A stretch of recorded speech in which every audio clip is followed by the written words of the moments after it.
مجھے اب زیادہ دن زندہ نہیں رہنا، استانی صاحبہ نے افسردگی سے کہا۔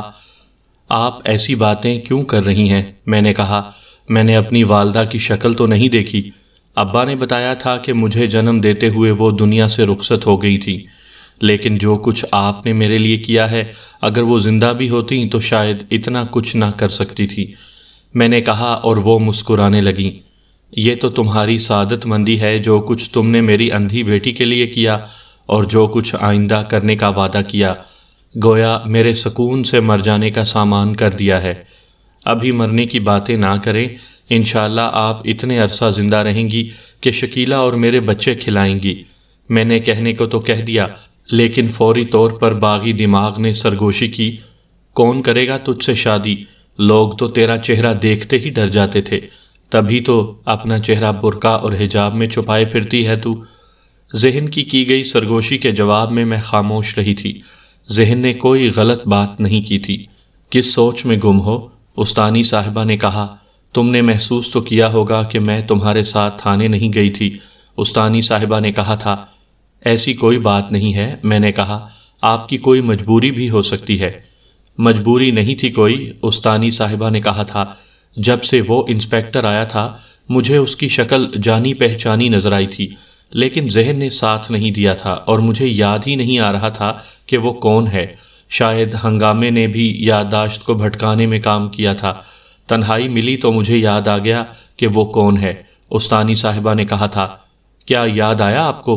میں نے وہ سوال کیا جو فوری طور پر میرے ذہن میں آیا تھا۔ یہ بات پرانی ہے، بلکہ کافی پرانی بات ہے۔ اس وقت جب انسپیکٹر نہیں ہوتا تھا، بلکہ نیا ASI بھرتی ہوا تھا، استانی صاحبہ نے کہا۔ اس کی 2 بیٹیاں میرے اسکول میں پڑھتی رہی تھیں، ایک کا نام گل تھا اور دوسری وحیدہ تھی۔ گل تو ڈاکٹر بن چکی ہے، استانی صاحبہ نے کہا۔ آپ کیسے جانتی ہیں کہ گل ڈاکٹر بن چکی ہے؟ میں نے سوال کیا اور استانی صاحبہ نے فوری جواب نہیں دیا۔ مجھے جیسے ہی یاد آیا کہ ان شاگردوں کا گھر کہاں ہے تو میں ان کے گھر چلی گئی۔ وہ دونوں تو موجود نہیں تھیں، لیکن ان کی والدہ نے مجھے پہچان لیا۔ میں نے انہیں بتایا کہ میرے گھر پر میری بیٹی کے ساتھ کیا کچھ ہوا۔ استانی صاحبہ نے کہا، اس وقت تک مجھے یہ معلوم نہیں تھا کہ اس کتے نے اپنی غلطی ماننے کے بجائے تم پر الزام لگانے کی کوشش کی تھی۔ استانی صاحبہ نے اپنی بات پوری کی تو میں بول پڑی تھی۔ وہ خاتون تو شوہر کے آنے پر ہی بات کرے گی، لیکن تب تک وہ کمینہ میرے خلاف FIR کروا چکا ہوگا، میں نے کہا۔ تو تم کیا چاہتی ہو؟ استانی صاحبہ نے سوال کیا۔ کیا ایسا نہیں ہو سکتا کہ آپ میرے ساتھ تھانے چلیں؟ میں نے کہا۔ بات تو تمہاری صحیح ہے کہ سیلاب کی آمد سے پہلے انتظامات ہو جانے چاہیے۔ اس مختصر سی گفتگو کے بعد ہم نے تھانے جانے کی تیاری شروع کر دی اور چند منٹ بعد ہم روانہ ہو گئے۔ اگلے چند منٹ میں ہم تھانے پہنچ گئے اور سیدھے انسپیکٹر کے کمرے میں پہنچے۔ استانی صاحبہ، آپ یہاں؟ انسپیکٹر نے اپنی جگہ سے اٹھتے ہوئے کہا۔ مجھے ابھی گھر سے فون آیا تھا کہ آپ گھر بھی گئی تھی، انسپیکٹر نے کہا۔ شکر ہے کہ آپ نے مجھے پہچان لیا، استانی صاحبہ نے کہا۔ میں نے آپ کو اسی وقت پہچان لیا تھا جب میں آپ کے گھر پہنچا تھا، انسپیکٹر نے کہا۔ میں البتہ آپ کو نہیں پہچان سکی تھی، بعد میں تنہائی میں ذہن پر زور دیا تو مجھے بہت کچھ یاد آ گیا تھا۔ اس کتے کو نکال لاؤ حوالات سے، انسپیکٹر نے عملے سے کہا تھا، اور اگلے 2 منٹ میں وہ لڑکھڑاتے ہوئے آیا اور ہمارے ساتھ کی خالی کرسی پر بیٹھ گیا، جس پر انسپیکٹر کے چہرے پر غصے کے آثار نمودار ہو گئے۔ میں نے تجھے اجازت دی ہے بیٹھنے کی؟ انسپیکٹر نے سوال کیا۔ جانتا ہے یہ معزز خاتون کون ہے؟ مالک مکان فوراً ہی کھڑا ہو گیا اور اس کے ساتھ ہی انسپیکٹر نے کہا، یہ مرزا صاحب کی بیوہ ہیں۔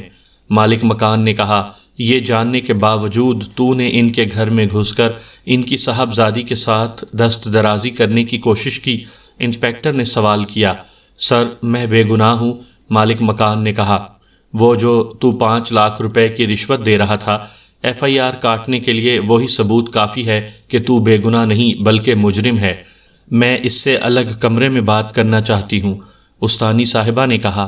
ضرور، انسپیکٹر نے کہا اور ساتھ ہی عملے کو ہدایت کی کہ برابر کے کمرے میں AC چلا دیا جائے۔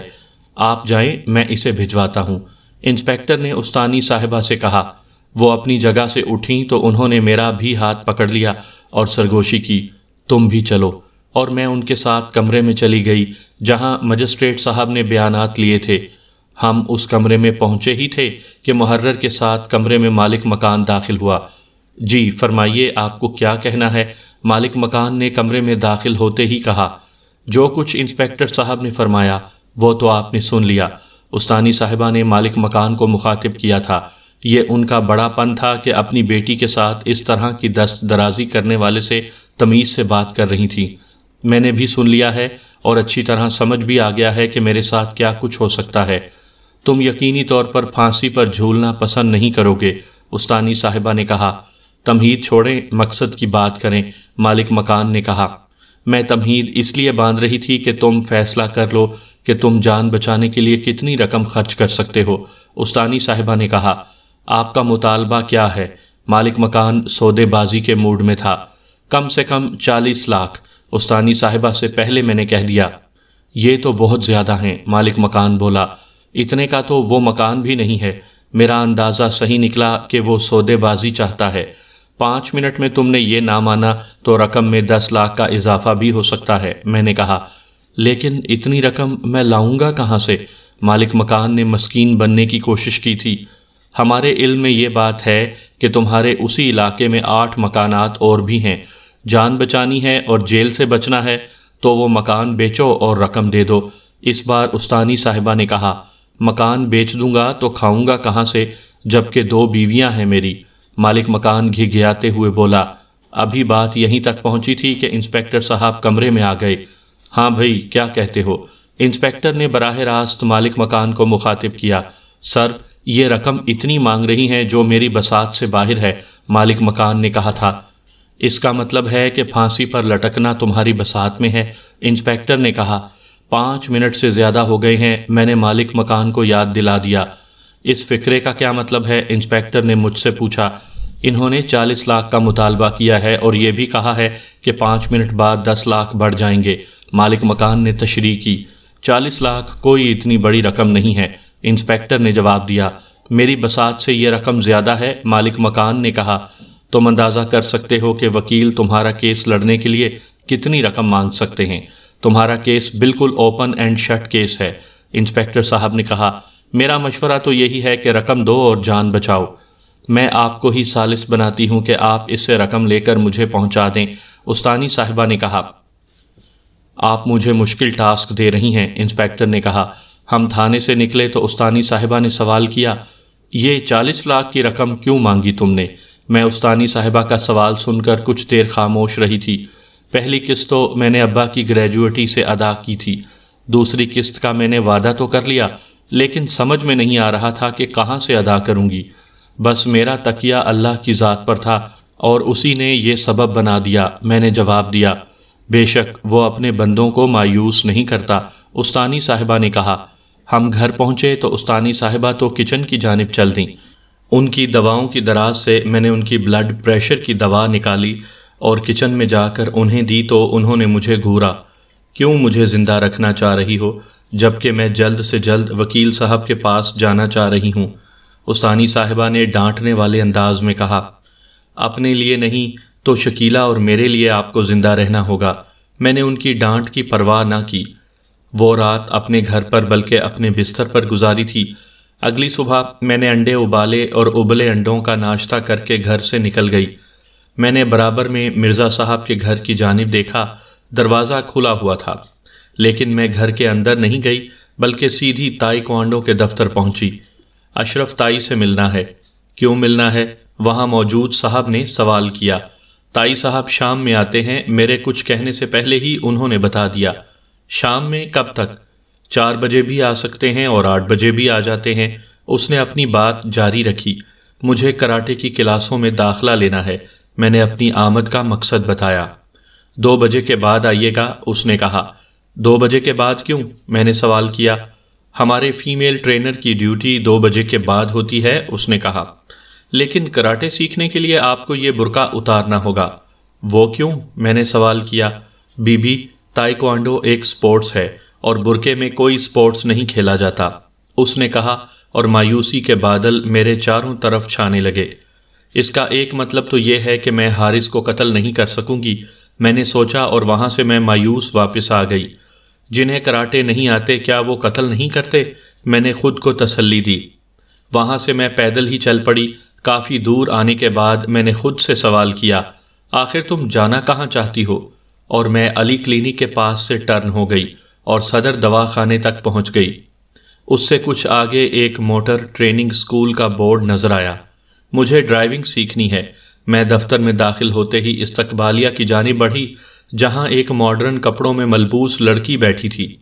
مجھے ڈرائیونگ سیکھنی ہے، میں نے لڑکی کو مخاطب کر کے کہا۔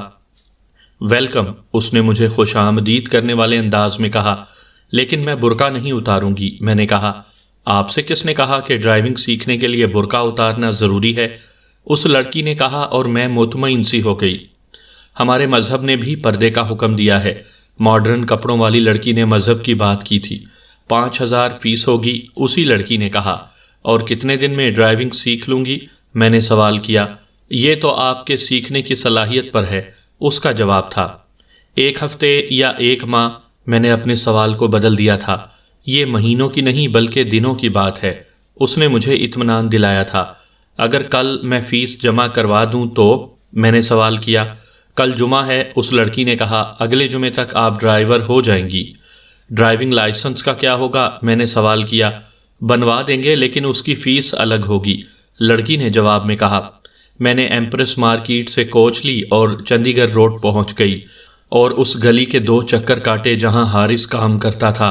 پہلے سوچا کہ حارث کے بارے میں بینک کے چوکیدار سے معلوم کروں، لیکن پھر سوچا اگر حارث کو معلوم ہو گیا تو وہ محتاط ہو جائے گا۔ اگلی صبح میں ناشتے کے بعد گھر سے نکلی اور بینک گئی جہاں میرا اکاؤنٹ تھا۔ 10,000 روپے کا چیک کیش کرایا اور وہاں سے سیدھی موٹر ٹریننگ اسکول گئی۔ وہی لڑکی اس روز بھی استقبالیہ پر تھی۔ میں نے اسے 5,000 دیے اور اس نے رسید کاٹ دی۔ آپ 4 بجے تک آ جائیے گا، ہماری سب سے اچھی ٹرینر اس وقت آتی ہیں، اس نے کہا۔ وہاں سے میں اس گلی میں گئی جہاں حارث کا بینک تھا۔ مجھے چوکیدار سے پوچھنا ہی پڑے گا، اور میں بینک کی جانب قدم اٹھاتی چلی گئی۔ چوکیدار بینک کے باہر سٹول پر بیٹھا تھا، اس کے ہاتھ میں بندوق بھی تھی۔ میں جیسے ہی اس کے قریب پہنچی تو چوکیدار نے سٹول چھوڑ دیا اور بندوق اٹھا کر نال میری جانب کر دی۔ کون ہو تم؟ اور اس گلی کے چکر کیوں لگا رہی ہو؟ اس نے کہا، میں نے کل بھی تمہیں دیکھا تھا، تم صرف گلی میں آئیں اور چکر کاٹ کر واپس ہو گئیں۔ چوکیدار نے کہا تو میں نے اسے غور سے دیکھا۔ بہت مستعد ہو؟ میں نے کہا، یہ ہمارا ڈیوٹی ہے، پٹھان چوکیدار کا جواب تھا۔ میں تو صرف اتنا معلوم کرنا چاہتی ہوں کہ بینک کب بند ہوتا ہے۔ میں نے ایک عمومی سوال کیا۔ روزانہ تو 5 بجے تک بند ہو جاتا ہے، مگر کلوزنگ کے دنوں میں رات گئے تک کام ہوتا ہے، اس کا جواب تھا۔ کلوزنگ کب ہوتی ہے؟ میرا ایک اور سوال تھا۔ یہ مارچ کا مہینہ ہے، جون کے آخر میں ہوگا کلوزنگ، چوکیدار نے بتایا تھا۔ حارث تمہاری زندگی کے 2 ماہ رہ گئے ہیں، میں نے بے آواز انداز میں حارث کو مخاطب کیا۔ چوکیدار سے فارغ ہو کر میں گلی کے کونے تک آئی تو پہلے سوچا کہ اتنے قریب آ گئی ہوں تو عزیز سیٹھ کے دفتر کا بھی چکر لگا لوں، لیکن میں نے گھڑی کی جانب دیکھا تو وہ 3 بجنے کا اعلان کر رہی تھی، اور مجھے یاد آیا کہ 4 بجے تک مجھے موٹر ٹریننگ پہنچنا ہے۔ تیزی سے سفر کر کے میں اسکول پہنچی۔ مجھے دیکھتے ہی استقبالیہ والی لڑکی نے کہا، آ گئی ہیں آپ کی شاگرد۔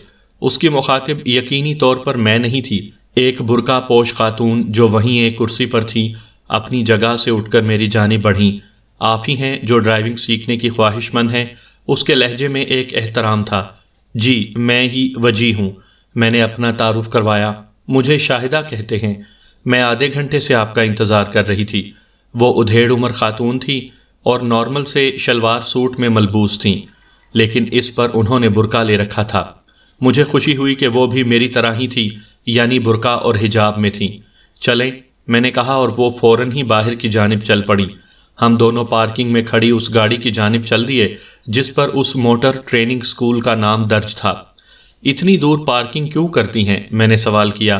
4 برس پہلے جب میں نے یہ اسکول ٹرینر کے طور پر جوائن کیا تھا تو گاڑیاں وہاں دفتر کے باہر پارک ہوتی تھیں، لیکن جب پولیس نے چالان کرنے شروع کیے، بلکہ 2 بار جب لفٹر سے گاڑیاں اٹھا کر لے گئے تو ہمیں حکم ہوا کہ گاڑیاں یہاں پارک کریں۔ شاہدہ بول رہی تھی اور میں خاموشی سے سن رہی تھی۔ سب سے پہلے میں آپ کو گیئر کے بارے میں بتاؤں گی۔ اس نے مجھے پیسنجر سیٹ پر بٹھایا، لیکن پیسنجر سیٹ کے سامنے بھی ڈرائیونگ وہیل تھا اور ساتھ ہی گیئرز بھی تھے۔ شاہدہ نے مجھے بتانا شروع کیا اور میں غور سے سنتی رہی۔ کل ہم کار کسی کھلے میدان میں لے جائیں گے جہاں آپ کی مزید ٹریننگ ہوگی۔ آج کیوں نہیں؟ میں نے سوال کیا۔ آج جتنا تمہیں بتایا ہے اس کا عملی مظاہرہ تم کل کرو گی، شاہدہ کا جواب تھا۔ ویسے بھی 5 بج رہے ہیں اور مجھے گلشن اقبال پہنچنا ہے۔ میری بیٹی 5 بجے تک یونیورسٹی سے واپس آ جاتی ہے۔ آپ کی بیٹی جامعہ میں ہے؟ میں نے سوال کیا۔ فائنل سیمسٹر ہے اس کا، وہ پاس کر کے نوکری پر لگ جائے گی۔ باتوں کے دوران میں نے خالی ٹیکسی کو اشارہ کیا اور وہ کچھ دور جا کر رک گئی۔ ہم دونوں ٹیکسی کی جانب بڑھ گئے۔ ان کو ڈراپ کر کے میں اپنے گھر کی جانب جا رہی تھی تو مجھے یاد آیا کہ 3 روز سے نہ میں استانی صاحبہ سے ملی ہوں اور نہ شکیلہ کو دیکھا ہے۔ اس لیے اپنے گھر جانے سے پہلے میں مرزا صاحب کے کھلے دروازے سے اندر داخل ہو گئی، جہاں سامنے ہی استانی صاحبہ مسحری پر دراز تھیں۔ خیریت تو ہے؟ میں نے دروازہ بند کرتے ہوئے پوچھا۔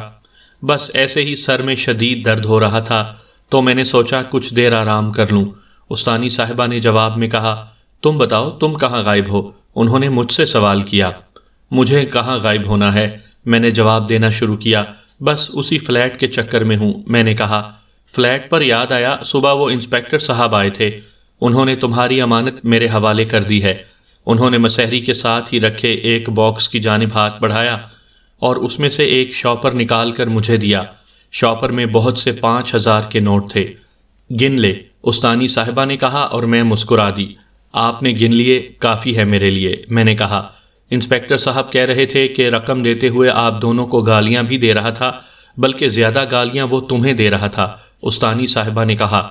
مجھے گالیاں کیوں دے رہا تھا؟ ایک تو ہم نے اسے پھانسی اور جیل سے بچایا، اس پر شکر گزار ہونے کے بجائے گالیاں دے رہا ہے، میں نے کہا۔ انسپیکٹر صاحب نے بتایا کہ وہ کہہ رہا تھا کہ 8 مکان سستے بیچ کر اس نے یہ رقم جمع کی ہے، استانی صاحبہ نے کہا۔ اس سے تو مہنگے بکے ہوں گے جتنے میں اس نے خریدے تھے، میں نے کہا۔ شاید اس سے کم رقم میں بیچے ہوں گے جتنی رقم میں وہ بیچنا چاہ رہا ہوگا، استانی صاحبہ نے کہا۔ آپ کا اندازہ ٹھیک ہی ہوگا، میں نے کہا۔ رقم ہاتھ میں لیتے ہی میں نے سوچا کل صبح جا کر رقم عزیز سیٹھ کو دے دوں گی اور یہ بھی دیکھ لوں گی کہ کام شروع ہوا ہے اور کہاں تک پہنچا، لیکن وہ جو حضرت علی کا فرمان ہے کہ میں نے اپنے ارادوں کے ٹوٹنے سے اللہ کو پہچانا ہے، وہی میرے ساتھ ہوا تھا۔ میں نے اپنے گھر جانے کی اجازت چاہی تو استانی صاحبہ نے یہ کہہ کر مجھے روک لیا، سر کا درد کم ہونے کے بجائے بڑھ رہا ہے، اگر رات میں ضرورت پڑی تو کون جائے گا تمہیں بلانے؟ میں نے ان کی بات سنی اور وہاں سے نکل آئی اور اس گھر پر دستک دی جو گزشتہ بار بھی استانی کو ہسپتال لے گئے تھے۔ تیسری دستک پر ان کی بیوی نے دروازہ کھولا اور اس نے اندر جا کر شوہر کو بتایا تو انہوں نے آنے میں دیر نہیں لگائی۔ میں نے ان سے استانی صاحبہ کی طبیعت کی خرابی کا ذکر کیا تو انہوں نے بیوی سے کہا، تم جا کر شکیلہ کا خیال رکھو، ہم ہسپتال جا رہے ہیں۔ ان کی بیگم نے بھی دیر نہیں کی، لیکن جب استانی صاحبہ کے گھر پہنچے تو وہ بے ہوش ہو چکی تھیں۔ کیا ہوا؟ میں نے شکیلہ سے معلوم کرنا چاہا، پھر خود مجھے اپنی غلطی کا احساس ہوا کہ میں اس نابینا لڑکی سے کیا معلوم کرنا چاہ رہی ہوں۔ میں نے خود کو لان تان کی تھی۔ باجی مجھے پتا نہیں، میں اپنی جگہ لیٹی ہوئی تھی کہ امی کی ایک کراہ سنائی دی۔ میں نے اپنی جگہ لیٹے ہوئے پوچھا، کیا ہوا امی؟ لیکن امی نے اچانک کلمہ پڑھنا شروع کر دیا۔ میں نے اٹھ کر ان کے پاس جانا چاہا لیکن کسی چیز سے ٹکرا کر گر گئی جس سے مجھے یہ چوٹ آئی۔ شکیلہ نے اپنے بازو کی جانب اشارہ کیا تھا جہاں پر ہلکی خراش آئی تھی، لیکن اس میں سے خون رس رہا تھا۔ تم اسے دیکھو، میں شیخ صاحب سے گاڑی لے کر آتا ہوں۔ میاں بیوی مجھے یہ کہتے ہوئے باہر کی طرف تیز قدموں کے ساتھ گئے۔ ان کی واپسی میں 5 منٹ سے کم وقت لگا تھا۔ شیخ صاحب جو ان کے سامنے کے مکان میں رہتے تھے ان کے ساتھ تھے، میں تو پہلے ہی دروازے کے باہر کھڑی تھی۔ ان دونوں نے استانی صاحبہ کو چادر سمیت اٹھایا اور شیخ صاحب کی گاڑی کی پچھلی سیٹ پر لٹا دیا۔ تم چل رہی ہو؟ شیخ صاحب نے مجھ سے سوال کیا اور میں نے اس بات میں گردن ہلا دی۔ سڑکوں پر رش نہ ہونے کے برابر تھا۔ شیخ صاحب نے گاڑی پٹیل ہسپتال کے گیٹ پر روکی اور ہارن بجانا شروع کیا تو چوکیدار بھاگا ہوا آیا۔ ایمرجنسی ہے، شیخ صاحب نے چلا کر کہا۔ چوکیدار نے جلدی سے گیٹ کھولا اور اندر بھاگا۔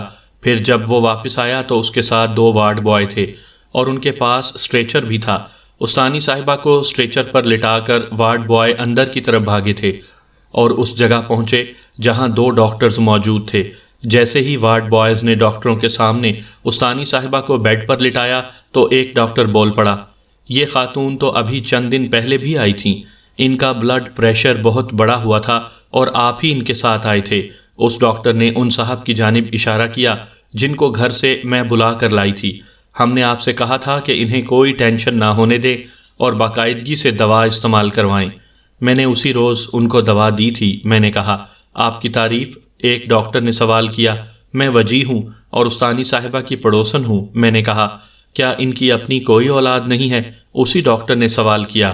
ایک بیٹی ہے لیکن وہ پیدائشی نابینا ہے، شیخ صاحب نے جواب دینے میں پہل کی۔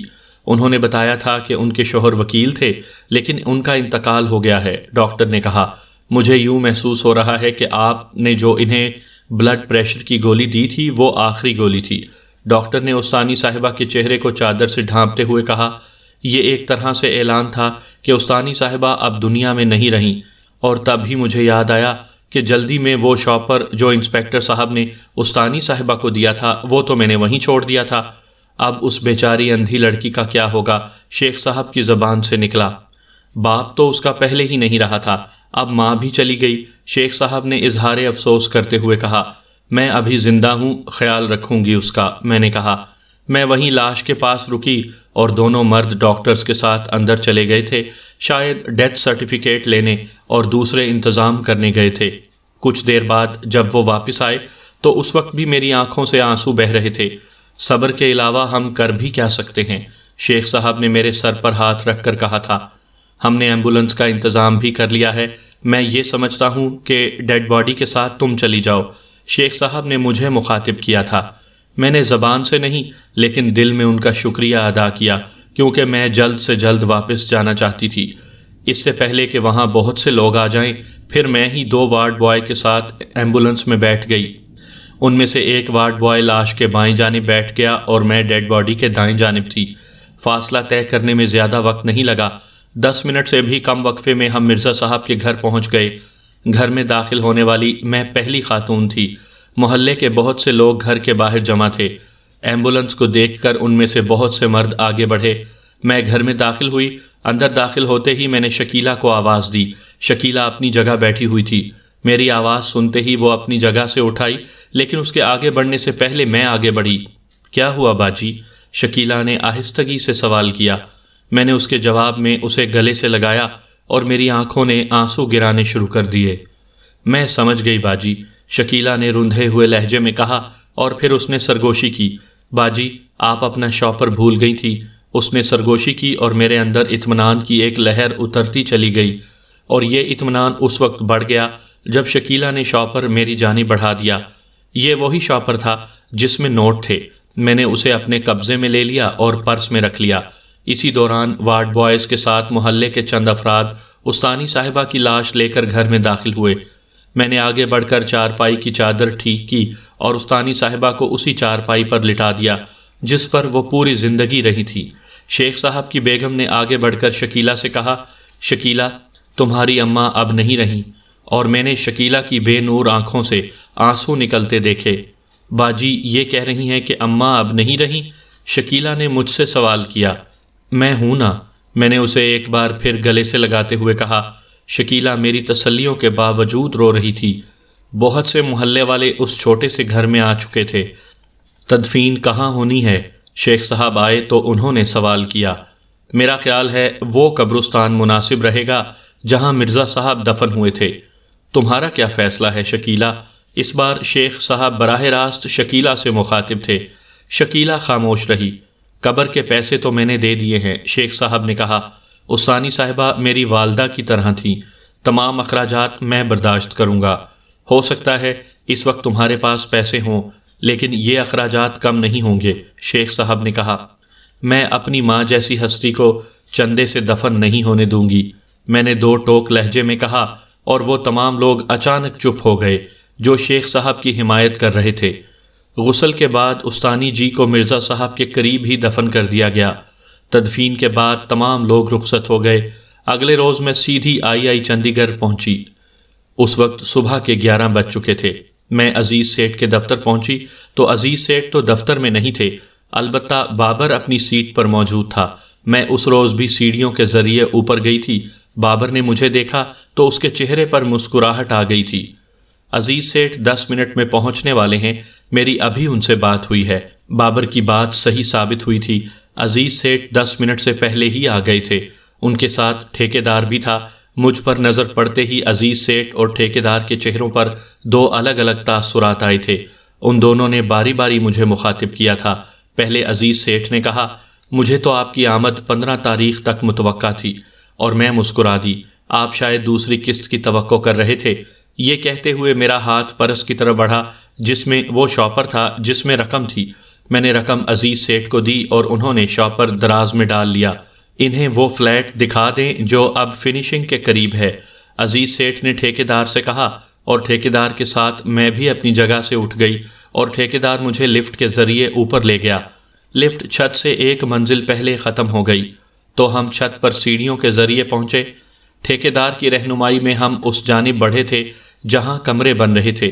ٹھیکیدار مجھے لے کر وہاں داخل ہوا تھا۔ یہ 2 کمرے تھے جن میں ایک بڑا تھا، دوسرا نسبتاً چھوٹا تھا۔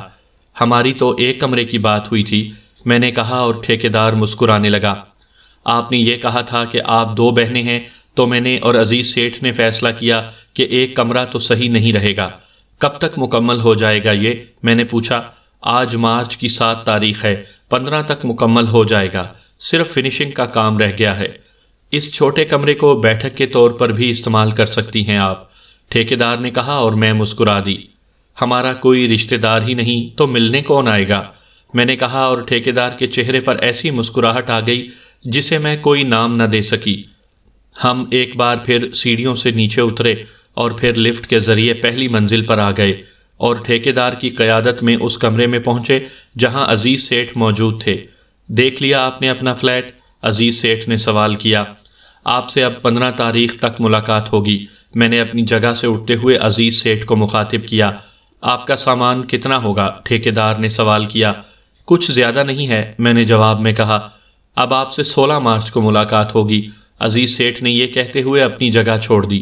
میں سیڑھیوں سے نیچے آئی تھی کہ اس وقت مجھے حارث نظر آیا تھا۔ وہ سڑک کراس کر رہا تھا۔ میں نے اس کا پیچھا کیا تو وہ اسی گلی میں داخل ہوا جہاں بینک میں وہ ملازم تھا۔ حارث کو بینک میں داخل ہوتا دیکھ کر میں اسٹاپ پر آ گئی اور کوچ کا انتظار کرنے لگی تھی۔ کوچ آئی تو میں اس میں سوار ہو گئی، لیکن ایک سوال میرے ذہن میں گونجتا رہا، یہ حارث یہاں کہاں سے آ گیا؟ یہ تو اس محلے میں رہتا تھا جہاں میں اور شکیلہ رہتے تھے۔ آیا ہوگا کسی کام سے، مجھے کیا؟ میں نے اس کے ساتھ ہی ذہن سے اس خیال کو جھٹکنے کی کوشش کی اور پھر موٹر ٹریننگ سکول پہنچ گئی جہاں شاہدہ میری منتظر تھی۔ کل کہاں رہ گئی تھی؟ آج جلدی آ گئی، شاہدہ نے مجھے مخاطب کیا۔ کل اس خاتون کا انتقال ہو گیا تھا جو مجھے ماں کی طرح عزیز تھیں، میں نے کہا۔ بہت افسوس ہوا یہ سن کر، شاہدہ نے کہا۔ آج کیا ارادے ہیں؟ انہوں نے سوال کیا۔ جلدی اسی لیے آئی ہوں کہ کچھ سیکھ لوں، میں نے کہا، کیونکہ کل پھر میں چھٹی کروں گی۔ ہم دونوں نے اسی طرح سڑک کراس کی جس طرح پہلے روز کی تھی۔ شاہدہ نے کار نکالی اور سڑک پر لے آئیں۔ کچھ دور آ کر میں نے پوچھا، یہ آپ کس طرف لے جا رہی ہیں؟ میں نے کہا، اور ان کے ہونٹوں پر مسکراہٹ آ گئی۔ آگے جا کے ایک میدان ہے، میں وہاں تمہاری عملی تربیت کروں گی، انہوں نے کہا۔ ہم اس میدان میں پہنچ چکے تھے۔ شاہدہ نے مجھ سے گیئرز کے بارے میں پوچھا اور میں نے انہیں بتانا شروع کر دیا۔ تم اپنے گھر پر اس کی پریکٹس کرتی رہی ہو؟ انہوں نے پوچھا۔ ہمارے گھر پر کار نہیں ہے، میں نے وہی کہا جو حقیقت تھی۔ ایک بات اور ہے، وہ یہ ہے کہ اسکول میں ماسٹر کی کا بھی دھندا ہوتا ہے، شاہدہ نے کہا۔ ماسٹر کی سے مراد وہ چابی ہے جس سے ہر گاڑی کھل سکتی ہے، میں نے سوال کیا۔ 1 لاکھ سے زیادہ وصول کرتے ہیں یہ اس چابی کے، اور مجھے اس کا 10% ملتا ہے، شاہدہ نے کہا۔ کیا ایسی خواتین ہیں جو کاروں کی چوری میں ملوث ہیں؟ میں نے سوال کیا۔ 1-2 نہیں، بہت سی ہیں، شاہدہ نے جواب دیا۔ جواب میں میں خاموش رہی۔ اب آپ مجھے گھر کے پاس ڈراپ کر دیں، میں نے کہا۔ مجھے کوئی اعتراض نہیں، شاہدہ نے کہا۔ مجھے راستہ بتاؤ، انہوں نے کہا، اور میں نے راستہ بتا دیا۔ میں اسٹاپ کے سامنے اتر گئی اور پیدل گھر کی جانب چل دی۔ گھر پہنچی تو شکیلہ گھر میں اکیلی تھی۔ باجی، اب تو امی بھی نہیں رہیں۔ وہ تقریباً روحانسی ہو رہی تھی۔ امی نہیں رہیں تو کیا ہوا، میں تو ہوں۔ میں نے کہا پھر امی کی پینشن بھی تمہیں ملے گی۔ میں نے کہا پینشن اور گریجویٹی ملنے میں تو سال لگ سکتا ہے، تب تک کیا کریں گے؟ شکیلہ نے کہا کاغذات تیار ہونے کے چوتھے روز سب کام ہو جائیں گے۔ میں نے اسے تسلی دی تھی کیونکہ میں جانتی تھی کہ مجھے کون سا راستہ اختیار کرنا ہوگا۔ اس کے اگلے روز استانی صاحبہ کا صوم تھا، لیکن میں شکیلہ کو ناشتہ کروا کر استانی صاحبہ کے اسکول پہنچ گئی۔ ہاجرہ نے بڑی فراخ دلی سے میرا استقبال کیا اور مجھ سے تعزیت بھی کی۔ وہ بہت ہی عمدہ خاتون تھی،